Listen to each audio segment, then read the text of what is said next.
जनाब अज का व्लॉग शुरू हो गया। बड़े प्यारे प्यारे दोस्तों नाल तुसीं वेख सकते हो। जी जे भाई की हाल है सर? खैरियत है सर? थोड़ा इंतजार कर करके लव यू जी। मारूफ फार्म से आया होया सर। जनाब बंटी साहब भी तशरीफ ले आ चुके हैं। आज जान मोहम्मद साहब deputy deputy the great and Malak साहब 4 घंटे के इंतजार के बाद जनाब पहुंचे। वीडियो बन रही है बस बस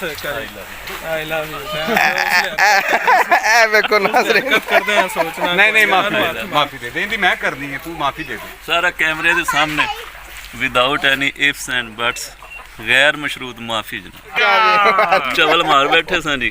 माफी सॉरी नहीं, अपोलॉजी माफी जनाब। नहीं जी अपोलॉजी।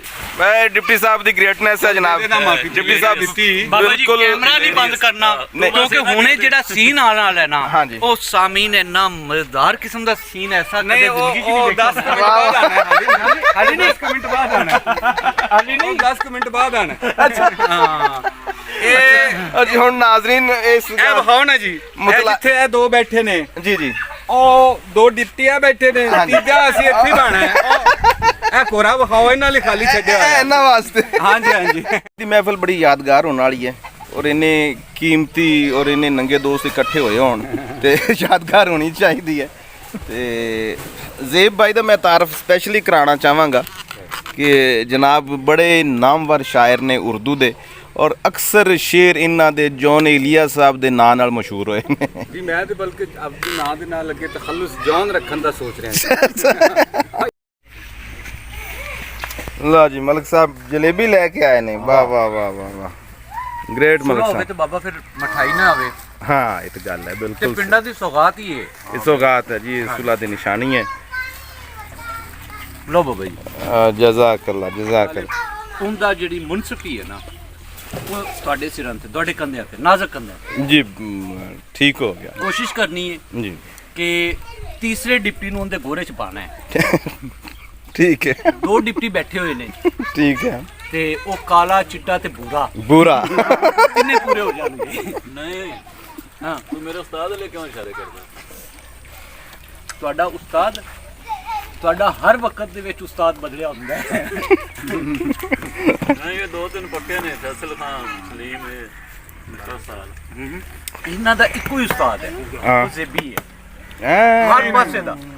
ਨਾ ਬਾਬਾ ਜੀ ਇਹ ਕੱਟ ਗਏ ਨੇ ਬਲਕਿ ਮੈਂ ਤੇ ਇੱਕ ਉਮਰ ਦਾ ਸਫ਼ਰ ਕਰਕੇ ਬੜਾ ਕਸ਼ਟ ਕਰਕੇ ਬੜੀ ਮਿਹਨਤ ਕਰਕੇ ਬੜਾ ਜ਼ਬਤ ਕਰਕੇ ਇੱਕ ਲੰਮੇ ਪੈਂਡੇ ਤੋਂ ਬਾਅਦ ਮੈਂ ਜਿਸ ਮੁਕਾਮ ਤੇ ਪਹੁੰਚਣਾ ਉੱਥੇ ਜਨਾਬ ਇਰਸ਼ਾਦ ਸਾਹਿਬ ਦੇ ਖੋਤਿਆਂ ਦੀ ਲਿੱਧ ਪਈ ਹੁੰਦੀ ਹੈ।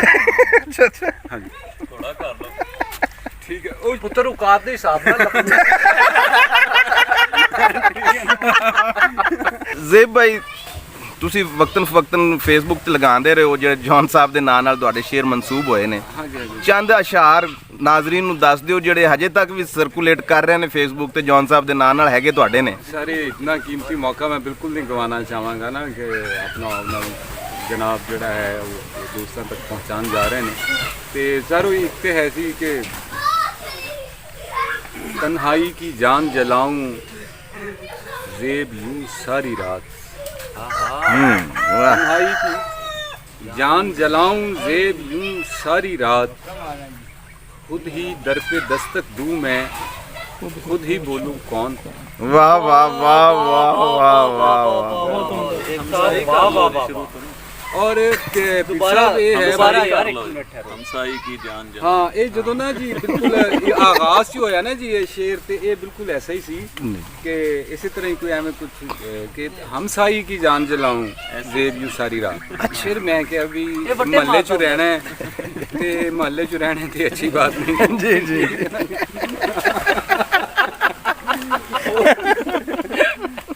हालांकि बिल्कुल ये सरासर तखय्युल सी ख्याल सी हकीकत नाल कहंदा कोई नहीं सी ना जी। फिर भी मैं कभी नहीं कुछ और कर लेने हैं। फिर मैं तन्हाई कीता जी कि तन्हाई की जान जलाऊं ज़ेब सारी रात। खुद ही दर पे दस्तक दूं मैं खुद ही बोलूं कौन। सही सही। और ये मारूफ भाई ये सी मामला कि मैनू देख के बड़ा अफसोस भी होया ਕਿ ਸੰਜੀਦਾ ਆਦਮੀ ਹਲਕੇ ਜਿਹੜੇ ਨੇ ਨਾ ਉਹ ਵੀ ਇਹਨੂੰ ਜੌਨ ਦਾ ਹੀ ਸ਼ੇਰ ਤਸਲੀਮ ਕਰਦੇ ਰਹੇ। ਅੱਛਾ ਠੀਕ ਹੈ। ਔਰ ਬੜੀ ਸਾਰੀ ਕੁਝ ਐਸੀ ਤਾਰੀਖ ਜਿਹੜੀਆਂ ਜੌਨ ਦੇ ਹਵਾਲੇ ਨਾਲ ਉਹਨਾਂ ਦੇ ਕੰਮ ਦੇ ਹਵਾਲੇ ਨਾਲ ਲਿਖੀਆਂ ਗਈਆਂ। ਠੀਕ ਹੈ। ਇੱਕ ਦੋ ਜਗ੍ਹਾ ਤੇ ਇਹ ਸ਼ੇਰ ਮੈਂ ਉੱਥੇ ਐਡ ਹੋਇਆ ਦੇਖਿਆ ਔਰ ਮੈਂ ਫਿਰ ਬਲਕਿ ਉਹਨਾਂ ਨੇ ਰਿਕੁਐਸਟ ਵੀ ਕੀਤੀ ਔਰ ਮੈਂ ਦੱਸਿਆ ਫਿਰ ਹਵਾਲਾ ਜਾਤ ਦੇ ਨਾਲ ਮੈਂ ਕਿਹਾ ਜੀ ਜੌਨ ਦੀ तमाम ਕਿਤਾਬਾਂ ਦੀ ਤਲਾਸ਼ੀ ਲੈ ਲਓ, तमाम ਮੁਸ਼ਾਇਰਿਆਂ ਦੀ ਤਲਾਸ਼ੀ ਲੈ ਲਓ। ਚਲੋ ਕਿਸੇ ਬੇਲੀ ਦੇ ਕੰਨ 'ਚੋਂ ਸੁਣਾਇਆ ਹੋਇਆ ਤੇ ਤਦ ਵੀ ਕੋਈ ਇਹ ਜਿਹਾ ਗਵਾਹ ਲੈ ਆਓ। ਹਾਂ ਠੀਕ ਹੈ ਨਾ। ਤੇ ਇਹ ਬਿਲਕੁਲ ਵੀ ਜੌਨ ਸਾਹਿਬ ਦਾ ਨਹੀਂ। ਫਿਰ ਜੀ ਉਹ ਇੱਕ ਹੋਰ ਛੋਟੀ ਜਿਹੀ ਬੈਰ ਦੇ ਵਿੱਚ ਹੈ ਸੀ ਕੋਈ ਸ਼ੇਰ ਕਿ ਇੱਕ ਤਾल्लुक मजीद है अपना, एक ताल्लुक मजीद है अपना, तेरा मुर्शद मुरीद है। ਵਾਹ ਵਾਹ ਵਾਹ ਵਾਹ। ਇਹ ਸ਼ੇਰ ਵੀ ਜੀ ਕੋਈ ਜੌਨ ਸਾਹਿਬ ਦੇ ਹਵਾਲੇ ਦੇ ਨਾਲ ਹੀ ਹਾਂ। ਤੇ ਫਿਰ ਉਹ ਹੈ ਸੀ ਜੀ ਇੱਕ ਤੇ ਬਲਕਿ ਜਿਹੜਾ ਹੈ ਉਹ ਅਮਜਦ ਇਸਲਾਮ ਅਮਜਦ ਸਾਹਿਬ ਦੇ ਆਪਣਾ ਨਾਲ ਮਨਸੂਬ ਕੀਤਾ ਗਿਆ ਸ਼ੇਰ ਹੈ ਜੀ ਕਿ ऐसा भी सिलसिला हो खुदाया के जिस्म से, ऐसा भी सिलसिला हो खुदाया के जिस्म से, मर जाए जब ज़मीर तो बदबू निकल पड़े। वाह वाह वाह। मर जाए जब ज़मीर तो बदबू निकल पड़े। वाह वाह वाह ज़ेब भाई वाह। बहुत शुक्रिया पीपी।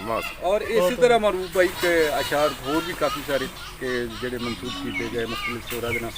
बल्कि मेरा एक शेर चलो हो गए शायरां दे नाल हो गए एक शेर ਮੈਂ ਸਿਰਫ ਇੱਕ ਸਵਾਲ ਪੁੱਛਦਾ ਪਿਆ ਤੁਸੀਂ ਜੋਨ ਦੇ ਗੁਆਂਢੀ ਤਾਂ ਨਹੀਂ ਸੀ?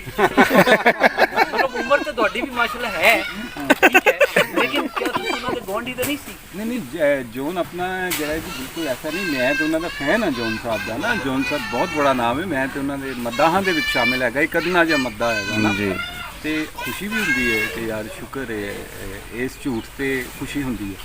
हाँ बिल्कुल। शेर थले कोई अगर जॉन साहब का नाम लिखदा है बड़ा एजाज संजीदा आदमी हल्के दा बंदा तो खुशी हुंदी है ते दिल बड़ा राजी भी हुंदा है। एवें कदी हासे मजाक दे विच ਹੁੱਕਿਆਂ ਦੇ ਨਾਲ ਜਦੋਂ ਵੀ ਜ਼ਿਕਰ ਹੋਏਗਾ ਨਾ ਹਵੇਲੀ ਲੱਖਾ ਦਾ जी जी ਸ਼ਾਹਜ਼ੇਬ ਨਵੀਦ ਤੀਸਰੀ ਪਹਿਚਾਨ ਸਾਡੀ जी जी कोई शक नहीं। सानू फखर है इस सर के इस गल ते सानू मान है। ਤੁਹਾਡੀ ਮੁਹੱਬਤ ਤੇ ਪੀ ਸਾਹਿਬ ਉਹ ਦੇਖ ਕੇ ਨਾ ਬੜਾ ਅਜੀਬ ਜਿਹਾ ਲੱਗ ਰਿਹਾ ਸੀ ਤੇ ਪਿਛਲੀ ਦਫਾ ਤੇ ਇੱਕ ਨੂਨ ਰਾਸ਼ਿਦ ਸਾਹਿਬ ਦੇ ਨਾਲ ਵੀ ਉਹਨਾਂ ਨੇ ਮਨਸੂਬ ਕੀਤਾ ਹੋਇਆ ਸੀ। ਮੈਂ ਪੋਸਟ ਲਗਾਈ ਸੀ ਮੈਨੂੰ ਯਾਦ ਨਹੀਂਗਾ ਉਹਨੂੰ ਕਿਹੜਾ ਸ਼ੇਰ ਸੀ। अच्छा ਉਹ ਨੂਨ ਰਾਸ਼ਿਦ ਦੇ ਨਾਲ ਜਿਹੜਾ ਨਾ ਉਹਨਾਂ ਨੇ ਮਨਸੂਬ ਕਰਕੇ ਦੋ ਲਗਾਇਆ ਹੋਇਆ ਸੀ। ਅੱਛਾ ਮੈਨੂੰ ਜਿਹੜਾ ਸਭ ਤੋਂ ਜ਼ਿਆਦਾ ਹਾਸਾ ਆਇਆ ਨਾ ਜਾਂ ਮੈਂ ਬੜਾ ਅੱਛਾ ਫੀਲ ਕੀਤਾ ਬਹੁਤ ਹੱਸਿਆ ਮੈਂ ਜਿਸ ਗੱਲ ਦੇ ਉੱਤੇ। मेरा एक बड़ा वो भी नुमाइंदा शेर ये कि अक्से जाना कि खैर हो यारब, अक्से जाना कि खैर हो यारब, आप आँखों समेत टूटा है। ते थले उन्हें लिखा ऐसी रब नवाज गुजर। अल्लाह बड़ा एंजॉय किया बड़ा अच्छा लगे भी यार ठीक है सही हर सतह ते जा रहे हैं ना कलाम सफर कर रहे हैं। ਜੋਈਆ ਨੇ ਇੱਕ ਬੰਦੇ ਨੂੰ ਪਿਛਲੀ ਆਫਤਾਬ ਨਵਾਬ ਦਾ ਸ਼ੇਰ ਕੋਈ ਨਹੀਂ ਜ਼ੇਬ ਦਾ ਸ਼ੇਰ ਸੀ ਉਹਨੇ ਬਕਾਇਦਾ ਉਹਦਾ ਨਾਮ ਲਿਖ ਕੇ ਬੰਦੇ ਨੇ ਥੱਲੇ ਮੋਬਾਈਲ ਨੰਬਰ ਵੀ ਲਿਖਿਆ ਹੋਇਆ ਨਹੀਂ ਆਫਤਾਬ ਨਵਾਬ ਦਾ ਸੀ। ਅੱਛਾ ਆਫਤਾਬ ਨਵਾਬ ਦਾ ਸ਼ੇਰ ਸੀ ਤੇ ਉਹ ਸ਼ੇਰ ਦੇ ਵਿੱਚ ਉਹਨੇ ਬਾਕਾਇਦਾ ਤੌਰ ਤੇ ਉਹਨੇ ਨਾ ਆਪਣਾ ਨਾਮ ਫੋਨ ਨੰਬਰ ਐਡਰੈਸ ਤੱਕ ਲਿਖਿਆ ਹੋਇਆ ਤੇ ਜੋਈਏ ਨੇ ਉਹਨੂੰ ਫੋਨ ਕਰਕੇ ਪੁੱਛਿਆ ਕਿ ਭਾਜੀ ਇਹ ਕੀ ਹੈ? ਕਹਿੰਦੇ ਯਾਰ ਇਹ ਖਿਆਲ ਤਾਂ ਮੈਨੂੰ ਵੀ ਆਉਂਦਾ ਹੁੰਦਾ ਸੀ ਨਾ ਮੈਂ ਲਿਖ ਨਹੀਂ ਸਕਿਆ ਉਹ ਮੇਰੀ ਫੀਲਿੰਗ ਤਾਂ ਉਹਨੇ ਲੈ ਲਈ ਲਿਆਜ਼ਾ ਮੇਰਾ ਹੈ। ਪਿਛਲੇ ਦਿਨਾਂ ਨਾ ਜੀ ਇਸੇ ਤਰ੍ਹਾਂ ਸਾਡੇ ਉੱਥੇ ਡਿਪਾਰਟਮੈਂਟ 'ਚ ਇੱਕ ਮੁੰਡਾ ਤੇ ਉਹਨੇ ਅਨਾਰਕਲੀ ਦੇ ਮਕਬਰੇ ਦੀ ਫੋਟੋ ਲੈ ਕੇ ਨਾ ਰਾਤ ਦੇ ਟਾਈਮ ਕਿਉਂਕਿ ਅੱਜ ਕੱਲ ਲੇਟ ਨਾਈਟ ਸਿਟਿੰਗ ਚੱਲ ਰਾਤ ਦੇ ਟਾਈਮ ਮਕਬਰੇ ਦੀ ਫੋਟੋ ਲੈ ਕੇ ਤੇ ਥੱਲੇ ਤੁਹਾਨੂੰ ਯਾਦ ਹੋਏਗਾ ਇੱਕ ਸੁਪਰੀਮ ਦਾ ਇਸ਼ਕ ਗਾਣਾ ਆਉਂਦਾ ਹੁੰਦਾ ਸੀ ਜੀ ਪੀਟੀਵੀ ਤੇ ਬੜਾ ਚੱਲਿਆ जी जी बहुत शहनशाह मन महाराज मन उनके एंड ते जो कहता ना कि जब रात ढलती है तो ये पूरा मज़ार इश्क की रोशनी में नहा जाता है। उस मुंडे ने स्टेटस ते ना उस मज़ार की फोटो ला के थले इंग्लिश ट्रांसलेट करके ना उस चीज़ में थले आपका नाम लिखता। अच्छा मैं उन्होंने पूछा मैं क्या भाई कि तुसी अगर ट्रांसलेट ही किया तो एटलीस्ट ये क्रेडिट तो दो कि राइटर कोई होर है तो मैं ट्रांसलेशन की कि मैं नहीं जी मैनू ये थॉट ओरिजिनली आया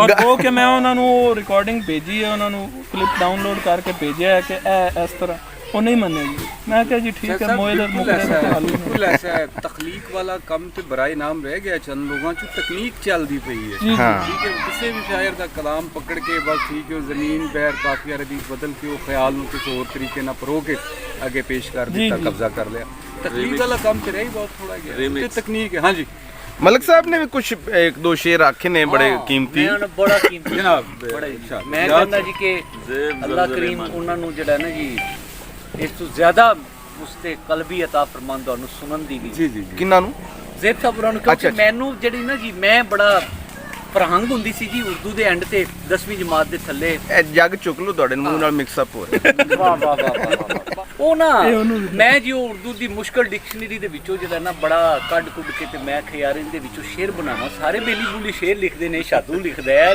ਮੈਂ ਕਿਉਂ ਨਹੀਂ ਲਿਖ ਸਕਦਾ ਹੂੰ ਉਦੋਂ ਜੀ ਫਿਰ ਉਹਨਾਂ ਦੇ ਵਿੱਚ ਸਾਰੇ ਪਾਸੋਂ ਜਿਹੜੇ ਮੁਸ਼ਕਲ ਤਰੀਨ ਮੈਂ ਕਿ ਯਾਰ ਕੋਈ ਨਾ ਐਸਾ ਹੋਵੇ ਜਿਹੜਾ ਫਾਰਸੀ ਮਹਿਸੂਸ ਹੋਵੇ ਕਿ ਯਾਰ ਬੜਾ ਹੀ ਆਲਾ ਸ਼ੇਰ ਹਾਂ ਹਾਂ ਹਾਂ ਤੇ ਜਦੋਂ ਮੈਂ ਕਿਸੇ ਨੂੰ ਸੁਣਾਵਾਂ ਤੇ ਉਹ ਕਮਨ ਯਾਰ ਕਿਸੇ ਬਾਬੇ ਦਾ ਹੈ ਹਾਂ ਉਹ लियाकत जय्यद और शेर, काबिलियत हाँ। झलके होंगे हाँ। ना ਉਹਦੇ इल्मियत ਚ झलके हाँ जी। जी जी ਉਸ ਇਲਮੀਅਤ ਦੇ ਜਿਹੜੇ ਵਿੱਚ ਫਿਰ ਬਾਅਦ ਚ ਮੈਨੂੰ ਜਿਹੜੀ ਕੁੱਤਿਆਂ ਵਾਲੀ ਹੋਈ ਉਹ ਤਾਂ ਇੱਕ ਅਲੱਗ ਗੱਲ ਹੈ ਉਹ ਜਨਾਬ ਸ਼ੇਰ ਤੁਹਾਡੀ ਨਜ਼ਰ ਹੈ ਬਾਬਾ ਜੀ ਜੀ ਜੀ ਜੀ ਇਰਸ਼ਾਦ लतीफ़ा गैबी है कि मुझे मिली लज़्ज़े आशनाई ਵਾਹ किरां ताबा किरां गहराई में ना ਕਰਾਂ ਤਾਬਾ किरां गहराई में ना गए अच्छा। हाँ जी, ये चाहिए, मर्जी बन गई। ਇਹ ਕੀ ਇਹ ਕੀ ਸੀ ये जुम्मा हफ्ता इतवार ਕਿਰਾ ਤਾਬਾ ਕੀ ਜਿਵੇਂ ਉਹ ਆਪਣਾ ਕਹਿੰਦੇ ਨਾ ਤੇਰੀ ਢਿੱਡ ਚ ਦਾੜੀ ਹੈ ਇਹਦਾ ਮਤਲਬ ਵੀ ਇਹਨਾਂ ਦੇ ਢਿੱਡ ਵਿੱਚ ਹੀ ਹੈ ਆਮ ਕਾਰੀ ਦੀ ਰਸਾਈ ਨਹੀਂ ਹੁੰਦੇ ਤੱਕ ਹੋ मुश्किल ਮੁਰਸ਼ਿਦ ਜਿਸ ਤਰ੍ਹਾਂ ਉਹ ਗੁਲਾਮ ਅਹਿਮਦ ਸ਼ਾਹ ਸਾਹਿਬ ਨੇ ਜ਼ਿਕਰ ਕੀਤਾ ਹੈ ਵੀ ਉਹ ਲੋਕਾਂ ਦੇ ਕੋਲ ਆਪਣੇ ਆਈਡੀਆਜ਼ ਨੇ ਇਸ ਤਰ੍ਹਾਂ ਕਹਿਤੁਰ ਰਿਜਾਲ ਹੈ ਜੀ ਜੀ ਇਹ ਅੱਜ ਦਾ ਨਹੀਂ ਹੈ ਪੁਰਾਣਾ ਵਾਕਿਆ ਮਤਲਬ ਉਹ ਥਾਮਸ ਐਡੀਸਨ ਤੇ ਇਲਜ਼ਾਮ ਲੱਗਿਆ ਨਾ ਕਿ ਉਹਨੇ ਉਹ ਟੈਸਲਾ ਦਾ ਕੋਈ ਆਈਡੀਆ ਚੋਰੀ ਕੀਤਾ ਤੇ ਉਹਨਾਂ ਨੇ ਉਹ ਸ਼ਾਗਿਰਦਾਂ ਨੇ ਆ ਕੇ ਦੱਸਿਆ ਜੀ ਕਿ ਥਾਮਸ ਐਡੀਸਨ ਨੇ ਤੁਹਾਡਾ ਆਪਣਾ ਆਈਡੀਆ ਚੋਰੀ ਕਰਕੇ ਤੂੰ ਆਪਣੀ ਉਹਦੇ ਨਾਲ ਉਹਨੇ ਪਬਲਿਸ਼ ਕਰਵਾਤੀ ਹੈ ਰਿਸਰਚ ਜਾਂ ਕੁਝ ਕਰਤਾ ਹੈ ਤੇ ਉਹਨੇ ਕਿਹਾ ਯਾਰ ਮੈਨੂੰ ਅਫਸੋਸ ਇਸ ਗੱਲ ਦਾ ਨਹੀਂ ਹੈ ਕਿ ਉਹਨੇ ਮੇਰਾ ਆਈਡੀਆ ਚੋਰੀ ਕੀਤਾ ਹੂੰ ਅਫਸੋਸ ਇਸ ਗੱਲ ਦਾ ਕਿ ਉਹਦੇ ਕੋਲ ਆਪਣਾ ਕੋਈ ਆਈਡੀਆ ਨਹੀਂ ਹੈ ਹਾਂ ਵਾਹ ਵਾਹ ਵਾਹ ਵਾਹ अगर वो लोग ख्यालात ले रहे हैं ज़मीन पे बहर पे रदीफ काफिया लिख रहे हैं वो मसला नहीं मसला है कि उन्होंने अपना दिमाग कोई तख्लीकी ਅਮਲ ਚ ਨਹੀਂ है ही ਹਾਂ नहीं उन्होंने विच ਬਿਲਕੁਲ ਸਹੀ ਬਿਲਕੁਲ ਉਸ ਨੂੰ ਕਾਪੀ ਪੇਸਟ ਤੇ ਉਹਦੇ ਤੇ ਕਾਪੀ ਕੈਟ ਹੀ ਬਣੇ ਹੋਏ ਨੇ ਔਰ ਉਹੀ ਕਰ ਰਹੇ ਨੇ ਔਰ ਇਹ ਉਰਦੂ ਅਦਬ ਵਾਸਤੇ ਬੜੀ ਅਲਾਰਮਿੰਗ ਸਿਚੁਏਸ਼ਨ ਅਲਾਰਮਿੰਗ ਸਿਚੁਏਸ਼ਨ ਕੋਈ ਸ਼ੱਕ ਨਹੀਂ, ਕੋਈ ਸ਼ੱਕ ਵਿੱਚ ਲੋਕਾਂ ਨੂੰ ਸਪੈਸ਼ਲੀ ਜਿਹੜੇ ਸੀਨੀਅਰ ਲੋਕ ਨੇ ਸੀਨੀਅਰ ਸ਼ੁਰਾ ਕਰਾਮ ਨੇ ਉਹਨਾਂ ਨੂੰ ਇੰਟਰਵੀਨ ਕਰਨਾ ਚਾਹੀਦਾ ਹੈ ਹਾਂ ਜਿਹੜੇ ਬਾਕੀ ਲੋਕਾਂ ਨੂੰ ਉਹਨਾਂ ਨੂੰ ਇਹ ਸਮਝਾਉਣਾ ਚਾਹੀਦਾ ਹੈ ਕਿ ਆਪਣੇ ਖਿਆਲਾਤ ਲੈ ਕੇ ਆਓ ਹਾਂ ਚਾਹੇ ਉਹ ਥੋੜੇ ਕਮਜ਼ੋਰ ਹੋਣ ਓਰੀਜਨਲ ਥਾਟ ਹੋਏ ਤੁਸੀਂ ਹੋ ਜਾਓਗੇ ਤਗੜੇ ਹਾਂ ਜ਼ੇਬ ਸਾਹਿਬ ਦੀ ਜਿਹੜੀ ਸ਼ੁਰੂ ਦੀ ਸ਼ਾਇਰੀ ਹੈ ਉਹ ਇਤਨੀ ਸਟਰੋਂਗ ਨਹੀਂ ਹੈ ਜਿਹੜੀ ਅੱਜ ਹੈਗੀ ਹੈ ਜੀ ਜੀ ਸਾਡਾ ਦੇ ਚੁੱਕ ਲੰਗੋਟੀ ਹੈ ਸਹੀ। ਤੁਹਾਨੂੰ ਪਤਾ ਹੈ ਇਹਨਾਂ ਨੇ ਆਪਣੇ ਸ਼ੇਰ ਕਈ ਦਫਾ ਇਹਨਾਂ ਨੇ ਅਪਡੇਟ ਕੀਤੇ ਨੇ ਕਈ ਅਲਫਾਜ਼ ਇਹਨਾਂ ਨੇ ਤਬਦੀਲ ਕੀਤੇ ਨੇ ਸ਼ੇਰ ਸੁਣਾਉਂਦੇ ਨੇ ਮੈਂ ਇਹਨੂੰ ਕਹਿੰਦਾ ਯਾਰ ਇਹ ਤੇ ਇੰਜ ਸੀ ਕਹਿੰਦਾ ਨਹੀਂ ਨਹੀਂ ਯਾਰ ਹੁਣ ਇਹਨੂੰ ਮੈਂ ਇੰਜ ਕਰ ਲਿਆ ਹਾਂ ਅੱਛੀ ਗੱਲ ਹੈ ਬਿਲਕੁਲ ਠੀਕ ਹੈ ਵਕਤ ਦੇ ਉਹਦੇ ਨਾਲ ਲਈ ਉਹ ਨਾਲ ਇਸ ਤਰ੍ਹਾਂ ਨਾ ਜੀ ਇਰਸ਼ਾਦ ਸਾਹਿਬ ਕਿ ਮੌਲਾਨਾ ਹਾਲੀ ਫਰਮਾਉਂਦੇ ਨੇ ਕਿ ਸ਼ਾਇਰ ਆਪਣੇ ਸ਼ੇਰ ਨੂੰ ਇਸ ਤਰ੍ਹਾਂ ਚੱਟਦਾ ਹੈ ਕਿ ਜਿਸ ਤਰ੍ਹਾਂ ਮਾਦਾ ਰਿਛ ਜਿਹੜੀ ਹੈ ਨਾ ਆਪਣੇ ਬੱਚੇ ਨੂੰ ਚੱਟਦੀ ਹੈ ਹਾਂ ਜਦੋਂ ਉਹਦਾ ਰਿਛ ਦਾ ਬੱਚਾ ਪੈਦਾ ਹੁੰਦਾ ਹੈ ਨਾ ਉਹਦੇ ਤੇ ਕਈ ਪਰਤਾਂ ਹੁੰਦੀਆਂ ਕਈ ਤਹਾਂ ਹੁੰਦੀਆਂ ਨੇ ਜਿਹਨੂੰ ਉਹ ਮਾਦਾ ਰਿਛ ਆਪਣੀ ਜ਼ੁਬਾਨ ਨਾਲ ਚੱਟ ਕੇ ਨਾ ਠੀਕ ਹੈ ਉਹਦੇ ਵਿੱਚੋਂ ਫਿਰ ਉਹਨੂੰ ਬਰਾਮਦ ਕਰਦੀ ਹੈ ਬਾਹਰ ਕੱਢਦੀ ਹੈ ਠੀਕ ਹੈ ਇਸੇ ਤਰ੍ਹਾਂ ਹੀ ਜਿਹੜਾ ਤਕਲੀਫਦਾਰ ਹੈ ਉਹ ਆਪਣੇ ਸ਼ੇਰ ਨੂੰ ਇਸ ਤਰ੍ਹਾਂ ਉਹ ਮੁਤਮਈਨ ਨਹੀਂ ਹੁੰਦਾ ਉਹਨੀ ਜੇ ਠੀਕ ਨਾ ਨਿਖਾਰਦਾ ਰਹਿੰਦਾ ਕੋਈ ਨਾ ਕੋਈ ਅੱਗੇ ਪਿੱਛੇ ਕਰਦਾ ਉਹ ਰਹਿੰਦਾ ਕਹਿ ਰਹੇ ਨਾ ਕਿ ਉਹ ਠੀਕ ਹੈ ਅਗਰ ਸ਼ੁਰੂ ਫਿਰ ਉਹ ਤੋਂ ਕੱਢਦਾ ਖਿਆਲ ਕਮਜ਼ੋਰ ਵੀ ਹੈ ਤੇ ਉਸਤਾਦਾਂ ਨੂੰ ਚਾਹੀਦਾ ਹੌਸਲਾ ਅਫਜ਼ਾਈ ਕਰਨ ਹੂੰ ਔਰ ਉਹਨਾਂ ਦੀ ਹੌਸਲਾ ਸ਼ਿਕਨੀ ਨਾ ਕਰਨ ਉਸਤਾਦ ਔਰ ਉਹਨਾਂ ਨੂੰ ਥੋੜਾ ਲੈ ਕੇ ਉਸਤਾਦ ਵਾਲਾ ਚੱਲਣ ਵੀ ਬੜਾ ਮਾਮਲਾ ਹੈ ਨਾ ਲੈ ਕੇ ਚੱਲਣ ਤਾਂ ਕਿ ਉਹ ਲੋਕ ਦੁਬਾਰਾ ਆਪਣੇ ਆਈਡੀਆਜ਼ ਤੇ ਸ਼ਰਮਿੰਦਗੀ ਮਹਿਸੂਸ ਨਾ ਕਰੇ ਹਾਂ ਉਸਤਾਦ ਪਕੜਨ ਵਾਸਤੇ ਵੀ ਰਾਣਾ ਸਾਹਿਬ ਕਦਾ ਕਲਾਮੀ ਦੀ ਮਾਜ਼ਰਤ ਵੀ ਉਸਤਾਦ ਅਗਰ ਤੁਸੀਂ ਕਿਸੇ ਨੂੰ ਪਕੜਨਾ ਹੈ ਜਾਂ ਬਣਾਉਣਾ ਹੈ ਤੇ ਸਭ ਤੋਂ ਪਹਿਲੇ ਤੁਹਾਨੂੰ ਜਿਹੜਾ ਟੀਸੀ ਦਾ ਹੁਨਰ ਹੈ ਨਾ ਉਹਦੇ ਜੋ ਅਲੱਗ ਇਸ ਸਬਜੈਕਟ ਦੇ ਵਿੱਚ ਨਾ ਕਮ ਕਮ ਕੋਈ ਮਾਸਟਰ ਡਿਗਰੀ ਕਰਨੀ ਚਾਹੀਦੀ ਹੈ ਠੀਕ ਹੈ ਲੇਕਿਨ ਇਹ ਤੁਸੀਂ ਉਹਨਾਂ ਦੀ ਜੀ ਜਨਾਬ ਕਰਨ ਚ ਔਰ ਉਹਨਾਂ ਦਾ ਇਕਬਾਲ ਬੁਲੰਦ ਕਰਨ ਚ ਕੋਈ ਕਸਰ ਨਾ ਛੱਡੋ ਚਲੋ ਠੀਕ ਹੈ, ਹਰ ਜਗ੍ਹਾ ਤੇ ਹਰ ਫੋਰਮ ਤੇ ਠੀਕ ਹੈ, ਬਲਕਿ ਆਪਦੇ ਬੱਚਿਆਂ ਦੇ ਨਾਲ ਵੀ ਉਹ ਅੰਕਲ ਤੋਂ ਕਮਾਲ ਹੈ, ਉਹ ਤੋਂ ਵੀ ਹਾਂ। ਠੀਕ ਹੈ, ਫਿਰ ਕਰੋ, ਫਿਰ ਵੀ ਤੁਸੀਂ ਉਹਨਾਂ ਦੇ ਰਹਿਮ ਕਰਮ ਤੇ ਹੋ ਨਾ ਕਿ ਅਗਰ ਕੁਝ ਦੱਸ ਦੇਣ ਤੇ ਦੱਸ ਦੇਣ, ਨਹੀਂ ਤੇ ਨਾ ਦੱਸਣ। ਐਸੇ ਸਭ ਦੇंगे, ਅੱਛੇ ਲੋਕ ਵੀ ਮੌਜੂਦ ਨੇ ਹੈ, ਬਲਕਿ ਇਹਦੇ ਚ ਇਸ ਤੋਂ ਜਿਹੜੇ ਮੁਹੱਬਤ ਕਰਦੇ ਨੇ ਜਾਂ ਚਾਹੁੰਦੇ ਨੇ, ਲੇਕਿਨ ਅਕਸਰੀਅਤ ਐਸੇ ਹੀ ਲੋਕਾਂ ਦੀ ਹੈ। ਉਹ ਉਸਤਾਦ ਨਹੀਂ ਹੈਗੇ। ਹਾਂਜੀ, ਨਹੀਂ ਉਹਨਾਂ ਕੋਲ ਇਲਮ ਹੈ, ਉਹਨਾਂ ਕੋਲ ਇਲਮ ਹੈਗਾ, ਲੇਕਿਨ ਉਹਦੀਆਂ ਸ਼ਰਾਇਤ ਬੜੀਆਂ ਕੜੀਆਂ ਨੇ। ਜਿਹੜੇ ਪ੍ਰੋਸੈਸ ਤੋਂ ਤੁਸੀਂ ਗੁਜ਼ਰਨਾ ਹੈ ਨਾ, ਉਹ ਬੜਾ ਔਖਾ ਹੈ ਕਿਸੇ ਵੀ ਗੈਰਤਮੰਦ ਬੰਦੇ ਦਾ। ਬਿਲਕੁਲ ਸਹੀ ਗੱਲ ਹੈ। ਔਰ ਮੈਂ ਮਲਕ ਸਾਹਿਬ ਤੋਂ ਪੁੱਛਣਾ ਚਾਹਾਂਗਾ ਵੀ ਜ਼ੇਬ ਸਾਹਿਬ ਨੇ ਕਿਹਾ ਵੀ ਉਹ ਟੀਸੀ ਕਰਨ ਵਾਸਤੇ ਉਹ ਜ਼ਰੂਰੀ ਐਮਏ ਕਰਨਾ ਚਾਹੀਦਾ ਵਿੱਚੋਂ, ਤੁਸੀਂ ਇਸ ਬਾਰੇ ਕੀ ਕਹੋਗੇ ਵੀ ਜ਼ੇਬ ਸਾਹਿਬ ਵੀ ਤੇ ਆਖਰ ਉਸਤਾਦ ਨੇ, ਸੀਨੀਅਰ ਨੇ, ਤੇ ਕੋਈ ਤੁਸੀਂ ਕੋਈ ਕੋਸ਼ਿਸ਼ ਕੀਤੀ ਇਸ ਕਿਸਮ ਦੀ? ਨਹੀਂ ਸਰ, ਮੈਂ ਤਾਂ ਖੁਦ ਮੈਂ ਤਾਂ ਤਲਾਮਜ਼ਾ ਚੁਣਾ, ਬਿਲਕੁਲ ਵੀ ਉਸਤਾਦ ਚੁਣੇ ਜੀ ਸ਼ਾਗਿਰਦ ਦਾ। ਤੇ ਮਲਕ ਸਾਹਿਬ ਦਾ ਤੇ ਚੂੰਕਿ ਇੰਟਰਸਟ ਇੰਨਾ ਹੀ ਹੈ ਕਿ ਇਹ ਅੱਛੇ ਕਾਰੀ ਨੇ, ਔਰ ਸ਼ੇਰ ਕਹਿਣ ਦਾ ਤੇ ਐਵੇਂ ਇਹਨਾਂ ਨੇ ਅਗਰ ਕਹੇ ਵੀ ਨਹੀਂ ਤੇ ਐਵੇਂ ਅਗਰਾਹੇ ਮਜ਼ਾਕ ਹੀ ਮੁਹੱਬਤਾਂ ਚੂੰ ਬਿੱਲੀਆਂ ਨੂੰ ਹੱਸਣ ਖੇਡਣ ਲਈ ਰਾਹੇ ਤਫੰਨਨ ਕਹਿ ਲਓ ਵੀ ਸ਼ੇਰ ਕਦੀ ਕਦਾ ਕੋਈ ਐਸਾ ਬਣਾ ਕੇ ਤੁੰਬੰਦੀ ਕਰਕੇ ਵੀ ਯਾਰ ਚੱਲ ਬਿੱਲੀ ਹੱਸ ਖੇਡ ਲਾਂਗੇ। ਸਰ ਇਹ ਤੇ ਤੁਹਾਡੀ ਇਨਕਸਾਰੀ ਹੈ ਨਾ ਸਾਡੇ ਵਾਸਤੇ, ਜੀ ਪੀਰ ਸਾਹਿਬ ਹਵੇਲੀ ਲੱਖਾ ਵਾਸਤੇ, ਤੇ ਤੁਸੀਂ ਅਸਾਤਜ਼ਾ ਵਿੱਚ ਸ਼ਾਮਲ ਹੋ ਨਾ ਸਰ, ਉਹ ਤੇ ਤੁਹਾਡੀ ਆਪਣੀ ਹੈ ਜੀ। ਤੁਹਾਡੀ ਮੁਹੱਬਤ ਸਰ ਹੈ। ਉਹਦੇ ਚ ਤਾਂ ਫਿਰ ਸਾਹਿਬ ਮੈਂ ਗੁਜ਼ਾਰਿਸ਼ ਕਰਨਾ ਚਾਹਾਂਗਾ ਕਿ ਜ਼ੇਬ ਸਾਹਿਬ ਮੇਰੇ ਉਸਤਾਦ ਰਹੇ ਨੇ, ਜੀ। ਜਦੋਂ ਅਸੀਂ ਤਬਾਜ਼ਮਾਈ ਕਰਦੇ ਹੁੰਦੇ ਸੀ, ਬੜੇ ਅੱਛੇ ਉਸਤਾਦ, ਬਲਕਿ ਬੜੇ ਉਸਤਾਦ ਹੈਗੇ ਸੀ। ਅੱਛਾ, ਜ਼ੇਬ ਸਾਹਿਬ ਤੁਹਾਡੇ ਉਸਤਾਦ ਰਹੇ ਨੇ। ਤੇ ਉਹ ਜ਼ੇਬ ਸਾਹਿਬ ਤੁਸੀਂ ਇਸ ਗੁਨਾਹ ਦਾ ਇਕਰਾਰ ਕਰਦੇ ਹੋ? ਸਰ ਮੈਂ ਤਾਂ ਇਹਦੀ ਸਜ਼ਾ ਵੀ ਭੁਗਤ ਰਿਹਾ। ਇਹੋ ਹੀ ਵਜ੍ਹਾ ਹੈ ਕਿ ਦੋਨੋਂ ਫਰੀਕੈਨ ਜਿਹੜੇ ਨੇ ਨਾ, ਇੱਕ ਕਹਿੰਦਾ ਕਿ ਮੇਰਾ ਉਸਤਾਦ ਹੁੰਦਾ ਸੀ ਔਰ ਫਰੀਕ ਨੰਬਰ 2 ਕਹਿੰਦਾ ਹਾਂਜੀ। ਅੱਛਾ ਚਲੋ ਅਸਲ ਗੱਲ ਦੇ ਵਿੱਚ ਇਹ ਗਲਤੀ ਹੋ ਗਈ। ਮੈਂ ਕਹਿ ਰਿਹਾ ਸੀ ਸਰ ਉਹ ਵਿੱਚ ਜੁਗਤਾਂ ਦਾ ਸੈਗਮੈਂਟ ਵੀ ਜ਼ਰੂਰੀ ਹੁੰਦਾ ਹੈ। ਸਭ ਉਸਤਾਦ ਸਨ ਨਾ ਜੀ, ਜੀ ਜੀ। ਉਹ ਸਮ ਟਾਈਮ ਕੁਝ ਤਾਜ਼ਾਕਾਰੀ ਲੈ ਕੇ ਜਾਣੀ ਨਾ ਜੀ, ਤੇ ਜ਼ੇਬ ਸਾਹਿਬ ਦਾ ਉਸ ਟਾਈਮ ਮੂਡ ਨਹੀਂ ਹੋਣਾ, ਦੇਣਾ ਕਹਿਣਾ ਯਾਰ ਰੱਖਦੇ ਦੇਖਨੇ ਆ, ਗੱਪਸ਼ਪ ਲਾਓ, ਚਾय ਪੀਓ, ਇਹ ਉਹ ਕੋ 2-3 ਦਿਨ ਬਾਅਦ 4 ਦਿਨ ਬਾਅਦ ਇਹਨਾਂ ਨੇ ਕੋ ਵਰਕਿਆ ਮਰਾੜਿਆ ਜੇਬ ਚੋਂ ਕੱਢ ਕੇ ਦੇਣਾ, ਉਹ ਪੂਰੀ ਦੀ ਪੂਰੀ ਗਜ਼ਲ ਹੀ ਸਮ ਟਾਈਮ ਬਦਲੀ ਹੁੰਦੀ ਸੀ। ਹਾਂ ਸਰ ਕੀ ਬਾਤ, ਇਹਨਾਂ ਨੇ ਕਰੈਕਸ਼ਨ ਕਰਕੇ ਦੇਣੀ। ਬਿਲਕੁਲ ਸਹੀ। ਔਰ ਉਹ ਜਿਨ੍ਹਾਂ ਤੇ ਮੈਂ ਮਤਲਬ ਫਖਰ ਕਰਨਾ, ਕਦੀ ਕਦਾਈ ਕੋ ਸੁਣਾ ਦੇਣਾ, ਉਹਨਾਂ ਦੀ ਉਹ ਮਰਹੂਨੇ ਮਿਹਨਤ ਸਰ ਉਹ ਇਸ ਤੇ ਨਹੀਂ ਤੁਸੀਂ ਮਾਸ਼ਾਅੱਲਾ ਤੁਹਾਡੇ ਅੰਦਰ ਉਹ ਚੀਜ਼ ਹੈ ਸੀ, ਤੇ ਪੂਰੀ ਗਜ਼ਲ ਚੇਂਜ ਕਰਨ ਦਾ ਮਕਸਦ ਇਹ ਸੀ ਨਾ, ਬਕੌਲੇ ਸ਼ਾਇਰ ਤੇਰੇ ਦਿਲ ਮੇਂ ਤਾਂ ਬਹੁਤ ਕੰਮ ਰਫੂ ਕਾ ਨਿਕਲਾ। ਹਾਂ ਠੀਕ ਹੈ ਨਾ, ਕੰਮ ਬਹੁਤ ਜ਼ਿਆਦਾ ਹੁੰਦਾ ਸੀ। ਜੀ ਜੀ। ਔਰ ਇੰਨੀ ਮਿਹਨਤ ਹੁਣ ਕੌਣ ਕਰਦਾ ਸਰ? ਨਹੀਂ ਕਰਦਾ ਇੰਨੀ ਮਿਹਨਤ। ਤੇ ਲੇਕਿਨ ਉਹ ਹਾਲਾਂਕਿ ਇਹੋ ਜਿਹੇ ਆਈਡੀਆ ਨੂੰ ਮੈਂ ਵੀ ਬੜੇ ਲਿਖ ਕੇ ਦਿੱਤੇ ਨੇ, ਮੈਂ ਕਿਹਾ ਯਾਰ ਇਹਨਾਂ ਨੂੰ ਸ਼ੇਰ ਦੇ ਵਿੱਚ ਲਿਖ ਦੇ, ਲੇਕਿਨ ਉਧਰ ਉਹਨਾਂ ਦਿਨਾਂ ਚ ਇੰਟਰਸਟ ਜ਼ਿਆਦਾ ਸੀ। ਜਿਹੜੇ ਇਹਨਾਂ ਨੇ ਆਈਡੀਆ ਮੈਨੂੰ ਦਿੱਤੇ ਨਾ, ਉਹ ਦਰਅਸਲ ਵੈਸੀ ਸ਼ਾਇਰੀ ਜਿਹੜੀ ਹੈ ਨਾ, ਉਹ ਆਪਣੇ ਹਾਂ ਨਿਜ਼ਾਮਦੀਨ ਗੁਜਰਾਤੀ ਸਾਹਿਬ ਨੇ ਕੀਤੀ, ਅਖਤਰ ਸਮੂਸਾ ਸਾਹਿਬ ਨੇ ਕੀਤੀ, ਅੱਲਾਹ ਅਗਰੀ ਕੇ ਰਹਿਮਤ ਕਰੇ। ਯਾਨੀ ਉਹ ਨਜ਼ਮ ਕਰਨ ਦੀ ਬਜਾਏ ਨਾ, ਉਹਨਾਂ ਨੂੰ ਬਿਲਕੁਲ ਨਸਰ ਦੇ ਵਿੱਚ ਹੀ ਅਗਰ ਕੋਕ ਸ਼ਾਸਤਰ ਦਾ ਕੋਈ ਸਭ ਨਾ ਦਿੱਤਾ ਜਾਂਦਾ ਤਾਂ ਜ਼ਿਆਦਾ ਅੱਛਾ ਸੀ। ਠੀਕ ਹੈ ਨਾ ਜੀ, ਮੈਂ ਇਹਨਾਂ ਨੂੰ ਕਹਿਣਾ ਸਮਝ ਸਕਦਾ ਸੀ। ਬਿਜਲੀ ਆ ਗਈ ਹੈ, ਖਾਡਾ ਚੱਲ ਗਿਆ ਹੈ, ਹੁਣ ਅਸੀਂ ਲੱਗੇ ਨਹਾਣ, ਤੇ ਅੱਜ ਦਾ ਵਲੌਗ ਕਾਫੀ ਹੋ ਗਿਆ, ਬਸ ਇੰਨਾ ਕਾਫੀ ਹੈ। ਇਨਸ਼ਾਅੱਲਾ ਵਕਤਨ ਫਿਰ ਹਾਜ਼ਰ ਹੁੰਦੇ ਰਹਿਣਗੇ ਦੋਸਤ। ਅੱਜ ਗੱਲ ਹੋਈ ਹੈ ਕਿ ਸੰਡੇ ਦੇ ਸੰਡੇ ਤਸ਼ਰੀਫ ਲਿਆਓਗੇ ਜੀ? ਅੱਲਾਹ ਜੀ। ਬਾਬਾ ਜੀ ਬੁਲਾਣਗੇ ਕਦੋਂ ਜੀ? ਇਹ ਵੀ ਪੁੱਛ ਲਿਆ ਜੀ, ਬਾਬਾ ਜੀ ਸਾਹਮਣੇ ਹੀ ਨਹੀਂ ਪੁੱਛ ਲਵਾਂਗੇ। ਜੀ ਨਹੀਂ ਜੀ, ਸੰਡੇ ਨੂੰ ਮੈਂ ਬੁਲਾ ਲਿਆ ਵੀ, ਸੰਡੇ ਦੇ ਸੰਡੇ ਤਸ਼ਰੀਫ ਲਿਆਓ ਤੇ ਫਿਰ ਮੁਲਾਕਾਤ ਹੋਏਗੀ। ਅੱਲਾਹ ਬੇਲੀ ਰੱਬ ਰੱਖ।